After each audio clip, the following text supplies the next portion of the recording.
amount of warning time you can expect is 6 or 7 seconds. As big as a 15 megaton city-killer nuclear bomb. If we ever announce that there is one that's going to hit, and we don't have an answer to what are you going to do about it, you're going to have public panic. It's only a matter of time before the next big one hits us. The technology is available today so that when the Earth is in fact threatened by an asteroid, we can move it out of the way so that it doesn't hit the Earth.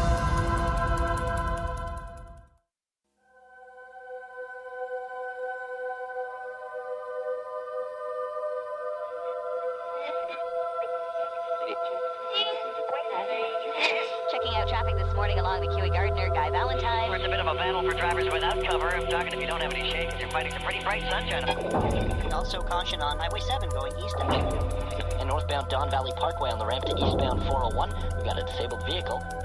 June the 14th, 2002. It was just another busy workday with all the usual hustle and congestion. With all the close calls and near misses that people all over the world have come to accept as the normal level of risk in everyday life.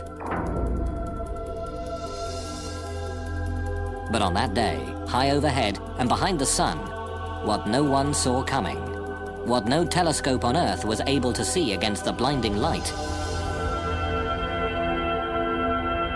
was an asteroid big enough to destroy an entire city. From behind the sun, Asteroid 2002 MN came hurtling towards Earth, faster than a speeding bullet. It shot past, less than a third the distance to the moon, and nobody saw it, until 3 days later, when the rock emerged from Earth's shadow into the night sky, going away. It looks like the Earth just dodged a bullet. Actually, it was an asteroid. Scientists say it blew by last week at a distance they describe as a close shave. The airline industry would call this a near miss. Scientists who study asteroids and comets called it a problem. The threat of asteroid impacts on the Earth is very real. We know that throughout history this has happened.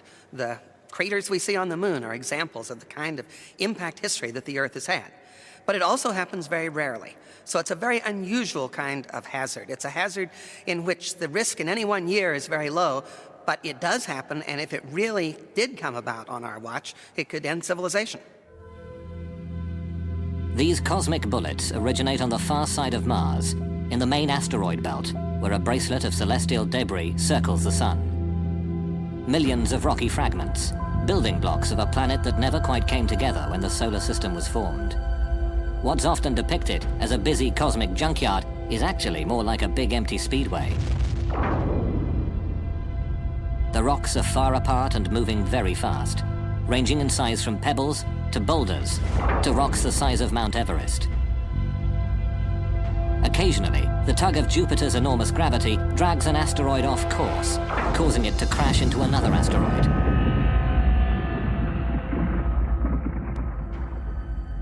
Some veer away into new orbits that cross the paths of Mars, Earth, Venus or Mercury. Another ring of debris called the Oort cloud is the source of most comets, which are big, rocky ice balls that orbit the sun and cross the paths of the inner planets.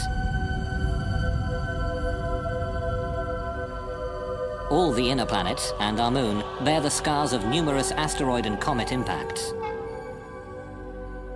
We do get hit all the time by pieces of debris from asteroids and comets. In fact, 40,000 tons of cosmic debris plummets into the atmosphere every year. We see them every night as shooting stars.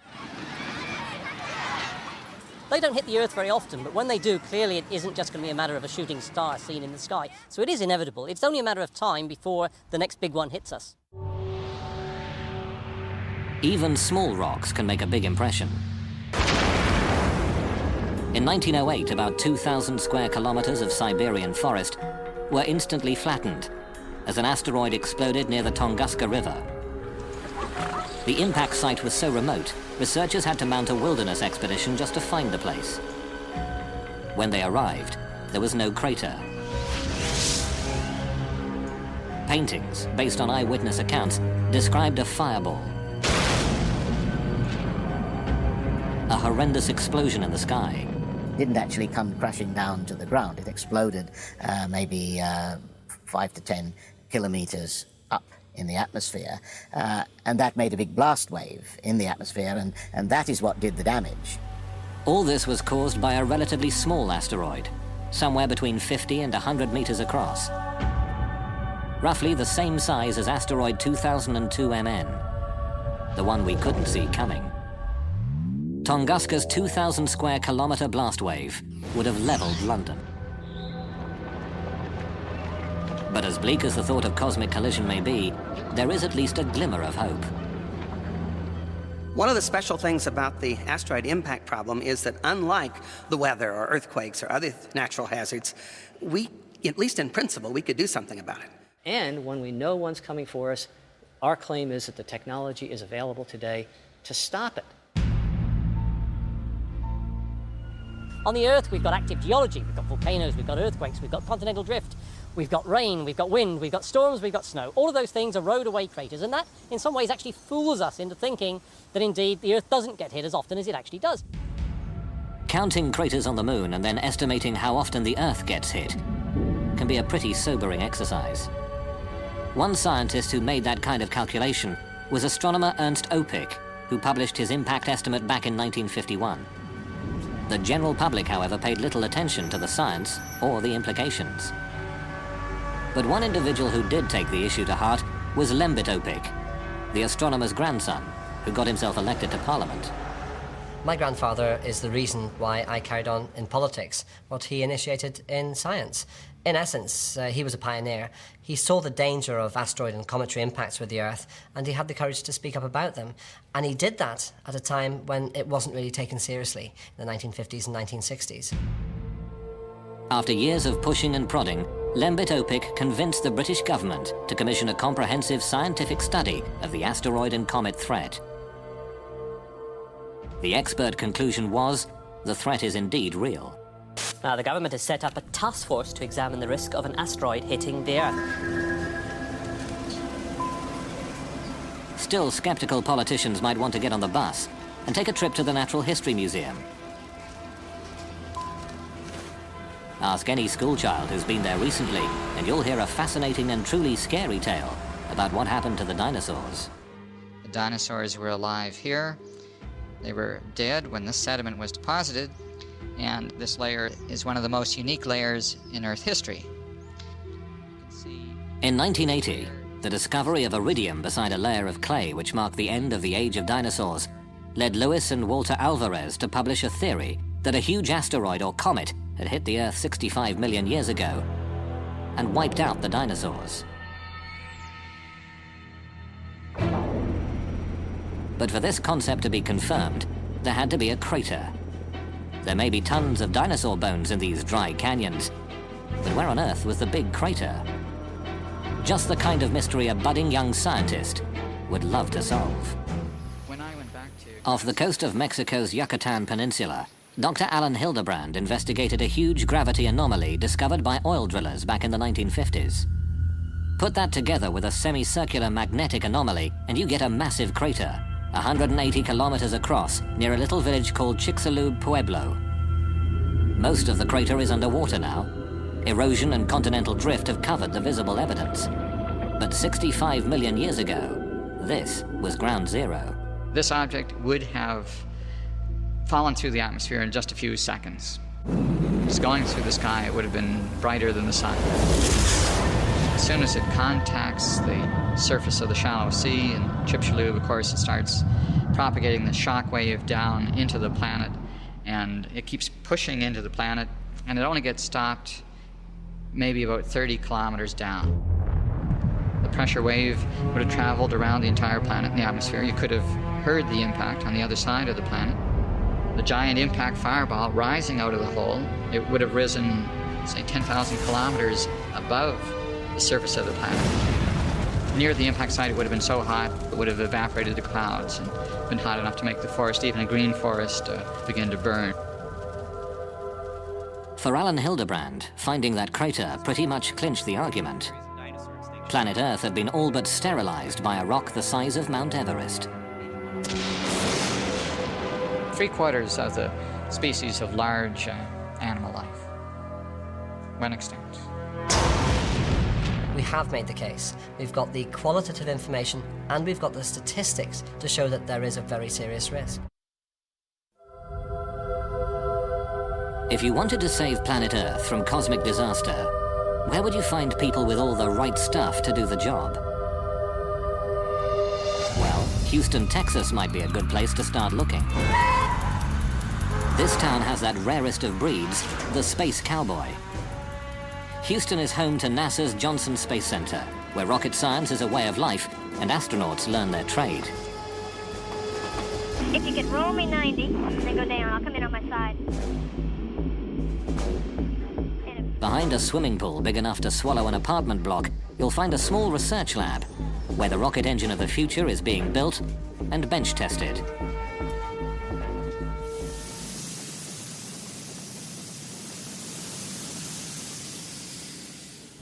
Yeah, very nice. Question is, how big is the plasma going to go from here to here? Dr. Franklin Chang Diaz is one of the lead researchers, as well as an astronaut with 7 shuttle missions under his belt. And in fact, there was a time in one of my flights where we got hit by very tiny micro meteorites, perhaps, or some sort of orbital debris, which made little tiny dents or little craters in the windows of the shuttle. First-hand experience with rocks in space gave birth to a new idea and a dual purpose to Chang Diaz's work here. His rocket engine has been developed for long-distance missions to Mars, or as far away as the icy moons of Jupiter. But it could also be used to push a dangerous asteroid out of harm's way. I am concerned enough to think that we need to not waste time arguing about it as to whether it's real or not. I think we need to move ahead and do the demonstration, because even if this is a threat which has a very low probability, all it takes is one, and we are history. But before we can send a spacecraft chasing after a rogue asteroid, we have to know where to look for it. In the American West, if you drive across the desert to the White Sands Missile Range in southern New Mexico, you'll find the most powerful and effective asteroid hunter on Earth. Scientists here have tested everything from rockets to the very first atomic bomb.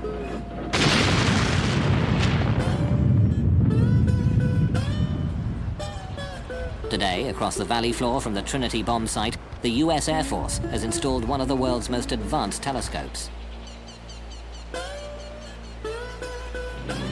This state-of-the-art technology was developed by MIT's Lincoln Laboratory as part of the Star Wars anti-missile defense system.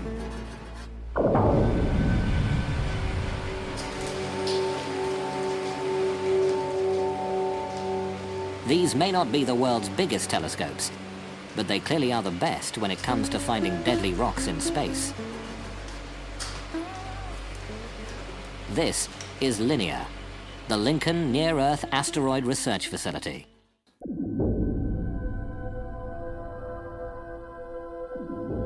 On a given night when we scan the sky with this, we'll find perhaps 10 to 12,000 moving objects in the sky. Now, most of those are main belt asteroids, and as such don't represent any danger to Earth. But on the other hand, something like half of those will be brand new discoveries, and buried in there will be 1 or 2 near-Earth objects. Because the Earth rotates, the sky is always moving overhead. To get a clear picture of an asteroid, you have to make the sky stop moving. And you do that with a telescope that can track or follow the stars. This way, you can take time-lapse pictures that isolate the blur of fast-moving asteroids against a crystal-clear sky. It then records these pictures like a TV camera on a computer chip that has 20 times more detail than the picture you're now watching. The linear computer deletes previously known stars and planets, leaving a less cluttered time-lapse sequence of the new discoveries. At the end of each night shift, Linear's thousands of new discoveries are emailed to the International Astronomical Union's Minor Planet Center at Harvard University. A team of only 3 scientists must cope with the avalanche of new sightings, searching for potentially hazardous asteroids or comets. Computers make a rough calculation of an asteroid's orbit, but it's up to Brian Marsden to estimate the level of risk. they may be reporting 50 or 60,000 observations from one night. And it takes a while to get through that. But so we look first at the fast movers and see if there's anything interesting there. H is equal to sine delta. We do sometimes get close to 70 or 80,000 observations a day, almost one per second. There are some days when we effectively have one observation per second. Even with fast computers, Marsden's team can make only a preliminary calculation of each asteroid's orbit. 5 shots in one night cover only a tiny segment of an asteroid's orbital path. You can't solve for the orbit completely from that, but the fact that you're seeing motion over a half an hour or an hour, something like that, does allow us to get a partial solution for the orbit.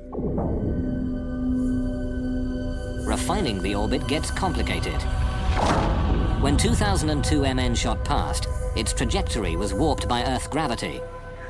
And scientists at NASA's Jet Propulsion Laboratory in Pasadena, California, had to add that to their calculations. Here's an animation I put together of the asteroid last year, which was discovered after it passed by the Earth. An elite team of mathematicians and celestial mechanics is now working full-time on a computerized warning system. Our orbit animation, you can see how when it returns out to the asteroid belt, the close approach to the Earth has changed its orbit, and it's no longer returning to the same place it started.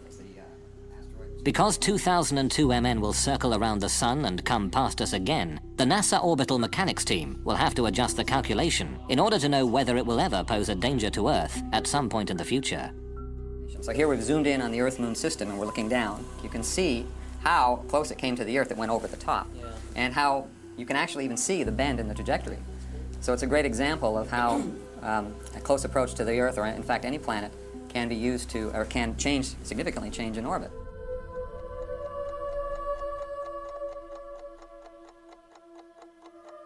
To know where an asteroid is likely to be in the future, you need a model of the solar system. Mechanical models that show the relative motions of the Sun and planets have been around since the early 18th century. They're called orreries. What the celestial mechanics at NASA had to do was create a new digital model. One that includes the gravitational attractions of all the planets and the Sun, and all the other forces that can affect where an asteroid might go. You just compute what forces are acting on this particular asteroid from all the planets and many of the minor planets in the solar system, and then we can actually trace the motion of that object around the solar system for hundreds of years. For scientists, the acid test of their mathematics came when a strange new comet raced toward Jupiter. A stream of cosmic bullets that would shock and amaze millions here on Earth.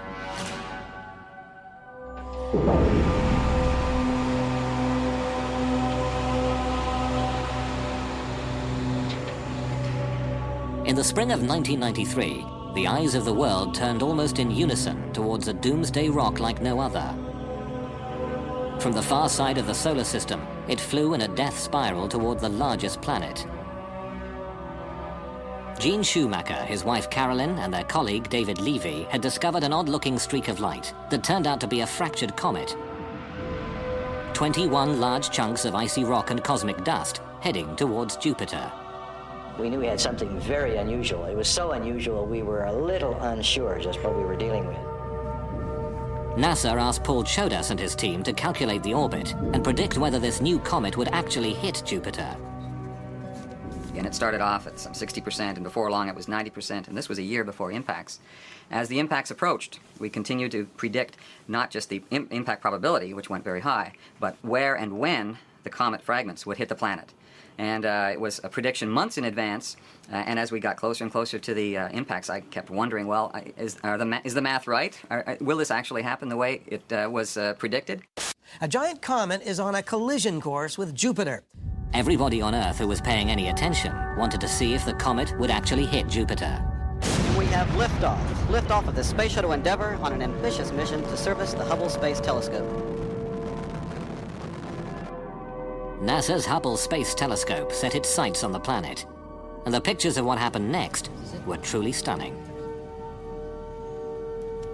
Hey! Right there. Oh! Did it! And then the impacts occurred. We were within minutes of getting the right answer on the time of impact, and the location of impact turned out to be just right. Over the next week, 20 more fragments of the comet crashed into Jupiter, some leaving scars as large as the Earth. Bang on its cosmic schedule, the comet's first impact was recorded by NASA within the last hour. When fragment G slammed into Jupiter, releasing an amount of energy equivalent to about 6 million megatons of TNT. In the wake of SL9, a group of concerned scientists gathered in Italy for a brainstorming session. They created a brand new international organization called the Space Guard Foundation Okay, I'm going to join. to promote the discovery and study of near-Earth objects. Some people imagine that there are lots of astronomers out there scanning the sky looking for incoming comets and asteroids, and that, of course, is not true. In fact, until recently, there was hardly anyone out there looking. It's going to glow for about a half an hour and set everything on fire around you. But whose job is it to defend planet Earth? Weapons scientists from the United States and Russia had already held a series of meetings and came up with their own ideas about how to deal with the impact threat. You blow off some material, you get a reaction in this perpendicular direction. The military establishment under Star Wars had created a whole lot of devices, or at least concepts, for weapons in space and devices in space. And in the early 90s, when the Star Wars program was looking a little bit iffy, I think there was some motivation for them to try to apply their technology to this newly discovered hazard from asteroids and comets. The military approach to the problem proved to be controversial. The notion of sending nuclear weapons into space generated an immediate backlash. Edward Teller was proposing that we blow up an asteroid to show that we could protect the Earth, and I thought that was a pretty crazy idea. Blowing up an asteroid with a big bomb has a lot of problems associated with it, violating treaties, taking a single asteroid and making a swarm of smaller asteroids. It seemed like it was more interest in bombs than it was a serious interest in defending the planet. For NASA, on the other hand, NASA obviously is the natural agency to discover the threat and the objects, but they say, no, planetary defense, that's a military obligation and not an obligation of NASA. Not NASA, not the military. Just when it seemed planetary defense was nobody's job, a tiny speck in the sky would set off doomsday alarms around the world.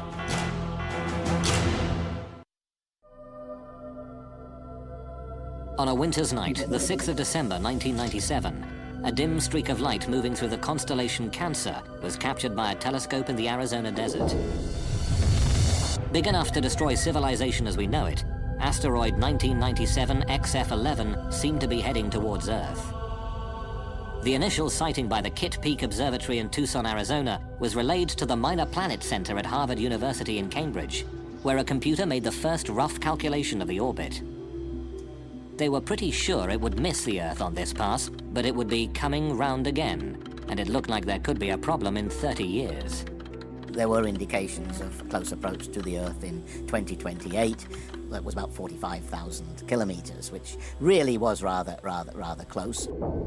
With only a handful of sightings, the orbit calculation remained very rough.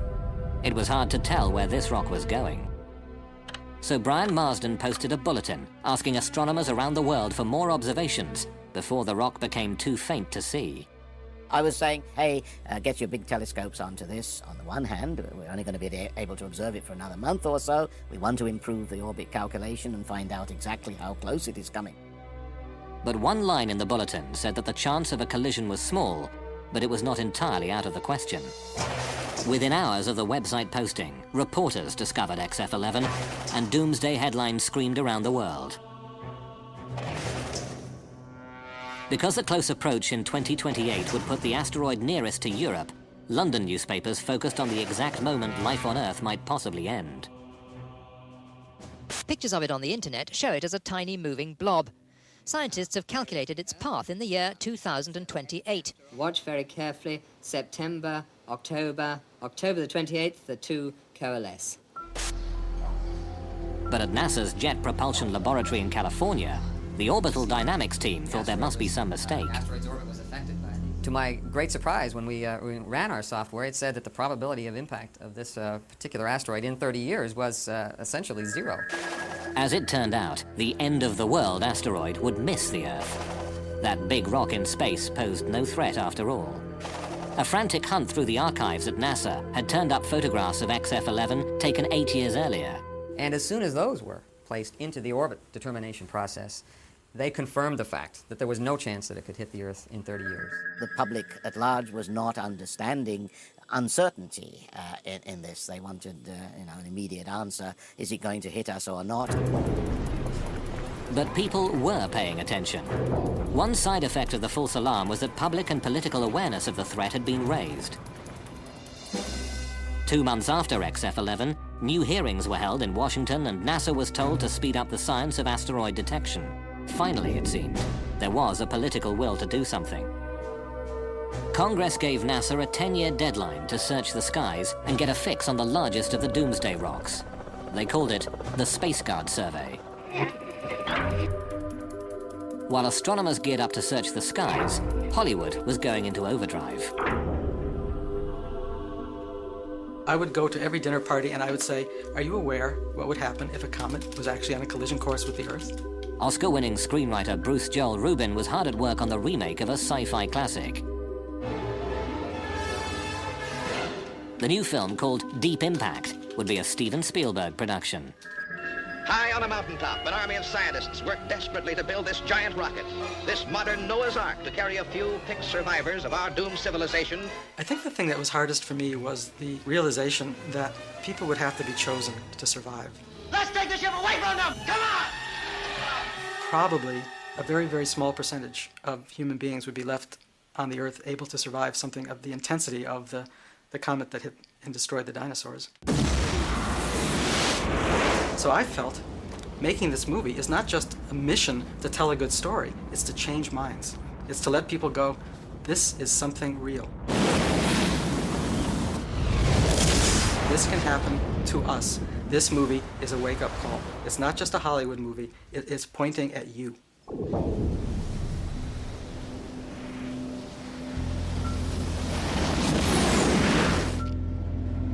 As Hollywood released Deep Impact, telling the world in no uncertain terms that cosmic collisions were no longer just a cosmic joke, real-life professional asteroid hunters were making movies of their own.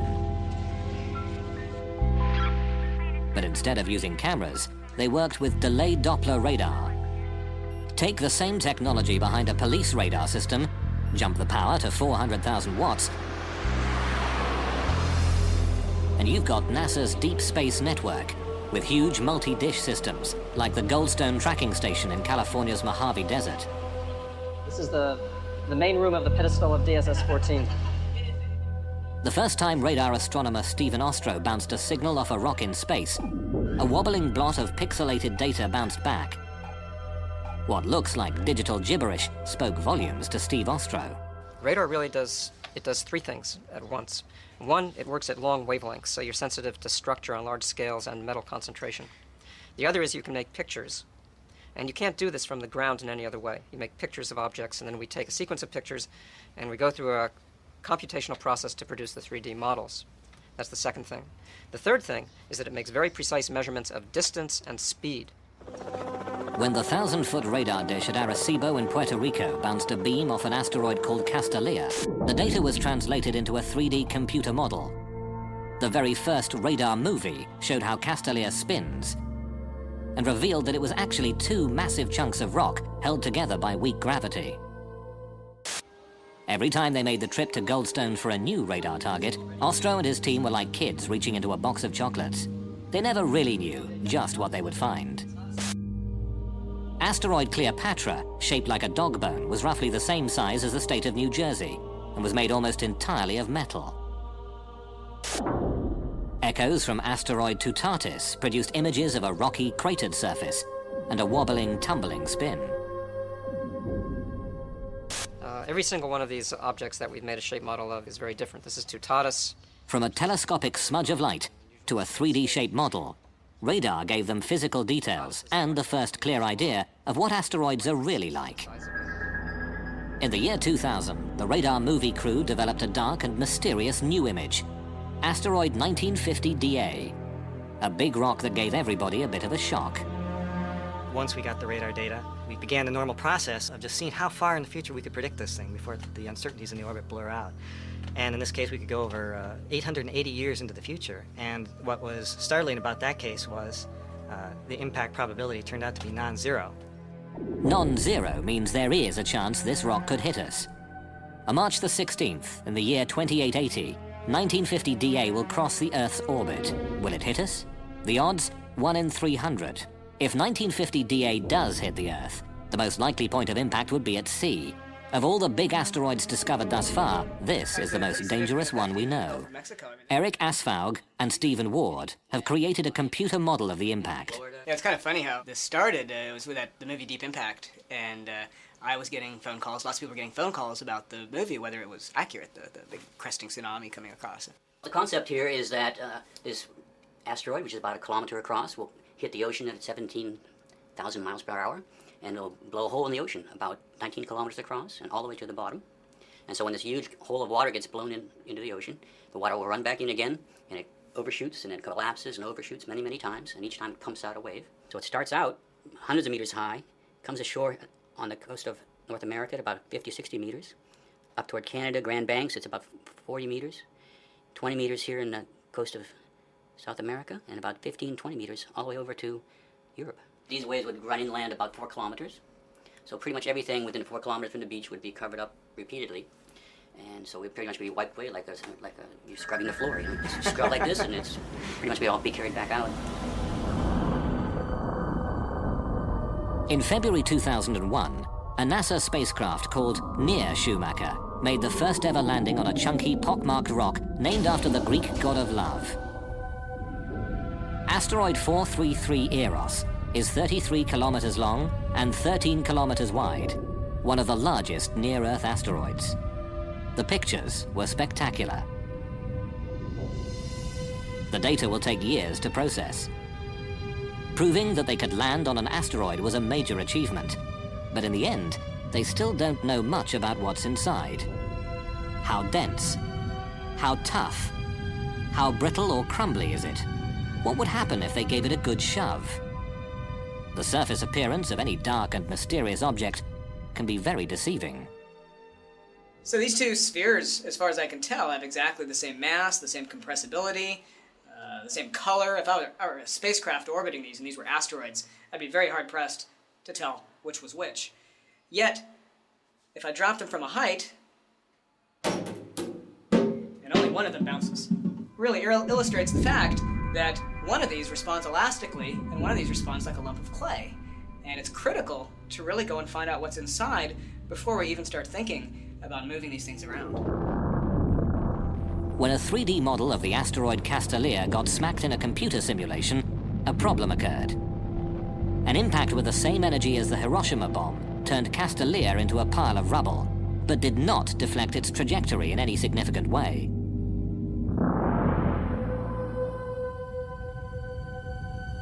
But there are other ways to apply force to deflecting an incoming asteroid. Using the power of the sun to push dangerous rocks out of the way may not be so far-fetched after all. This is a typical near-Earth asteroid. Its name is Galevka. It's about 0.5 kilometer across.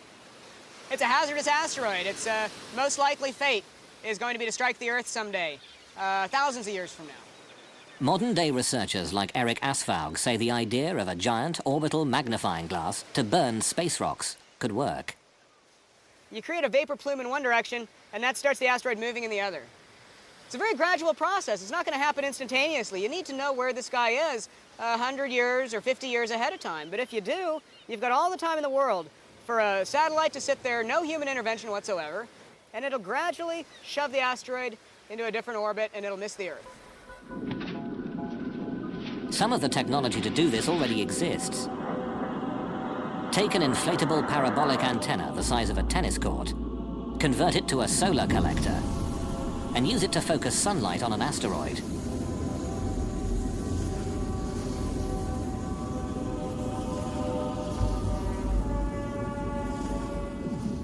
The Russians have built and are testing a giant sail that captures the minute pressure of sunlight. Just attach the sail to an asteroid and let the rock hitch a ride to someplace else.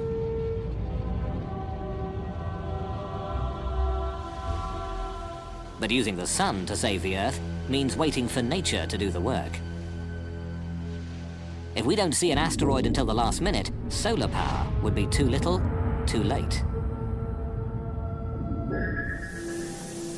A nuclear electric plasma engine could push an asteroid out of harm's way. The rocket technology at this NASA lab in Houston, Texas, could provide the power for a space tugboat.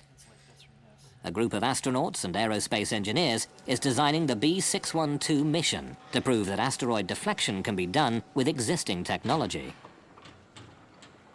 These are rockets that have very tiny amounts of thrust, but they are so frugal in the use of propellant that we can keep the rocket going for periods of the orders of a year. Building a better rocket engine is only the first step. Figuring out how to latch on to an asteroid, point it in the right direction, and push without losing control is the really tricky part. After years of research, NASA finally had it. The first complete draft of a plan, a demonstration mission, to save the planet.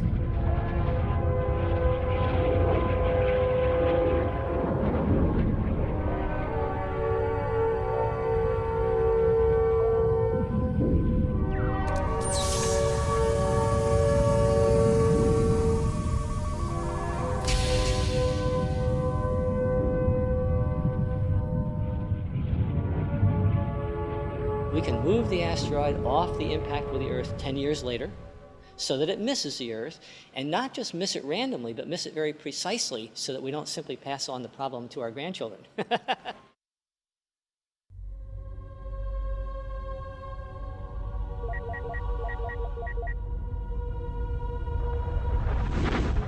Midway through 2003, the Space Guard survey had reached the halfway point. A little more than half of the kilometer-sized near-Earth asteroids had been located, and the news was mostly good. For the 60% that we have already found, I can tell you that there is not a single one that poses a danger. For the 40% that we have not yet found, I can tell you nothing. One could hit tomorrow. Not very likely, but until we've found them and cataloged them, we won't know. But finding the really big asteroids, those 1-kilometer monster rocks capable of ending human civilization, is only the first part of the challenge. There are an estimated 50,000 smaller asteroids that are big enough to cause tidal waves or destroy vast regions of the Earth.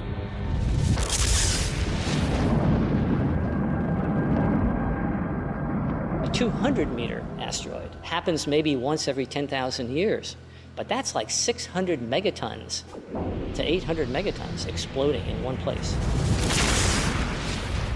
Recall the small 60-meter rock that exploded over Siberia in 1908?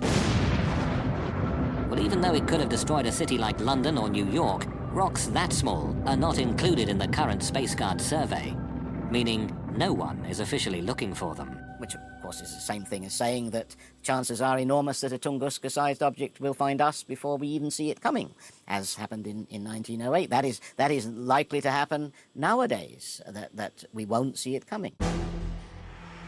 There has been talk of expanding the search to include smaller asteroids. It'll take more and bigger telescopes and, of course, more money. But until we do, we'll have no idea where those city-killer rocks are.